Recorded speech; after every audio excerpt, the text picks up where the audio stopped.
Hej. Sammen med nogle rigtig, rigtig dygtige fyre på Island har jeg fået lavet nogle helt fantastiske røde kildeørreder. De bliver opdrættet i smeltevandet fra Europas største gletsjer, Vatnajökull. Følg lige med her og se, hvordan man laver en super nem anretning med den. Velkommen til. Jeg skal vise jer, hvordan man laver en super nem anretning med kildeørred, hvor det er kildeørreden, der er i hovedsædet. Jeg har lidt islandsk røde kildeørred herovre. Jeg skærer dem sådan lidt skrå skiver, 2-3 mm tykkelse, ned mod skinnen. Sørg for at holde kniven i sådan en lille vinkel på en 7-10 grader, så man ligesom trækker kødet af hen over skinnet. Jeg lægger kildeørredstykken lidt pænt op på tallerkenen, og så har jeg en tallerken, hvor jeg har lidt. Jeg har simpelthen kogt et æg 10 minutter og hakket viden meget, meget fint. Og det har jeg tænkt mig sådan at drysse ud over hele anretningen her. Tager lidt purløg. Se om jeg kan holde det inden foran tallerkenkanten. Sådan der.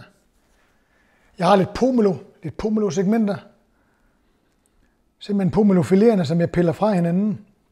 Og det giver sådan en, de er ikke bitter, de er ikke søde, de er ikke sure. De er sådan lidt en ting indimellem, som gør, at de er meget, meget behagelige at spise. Drysser ud på tallerkenen. Har lidt rødløg, som jeg har lagt i vand. Snittet det meget, meget fint, og så har jeg lagt det i vand natten over. Så de er lige knap så stærke, men meget, meget lækre, sprøde og saftige. Jeg har mine æggeblommer her. En er nok. Og den tager jeg bare ligesom og presser igennem mit sigte her.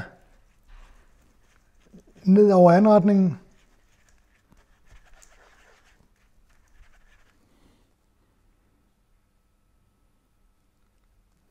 Sådan der. Og til sidst lidt olivenolie. Vælg gerne olivenolie, der er ikke alt for bitter og alt for kraftig. Velbekomme. Super nem anretning med kildeørred, hvor det er kildeørreden, der er hovedrollen.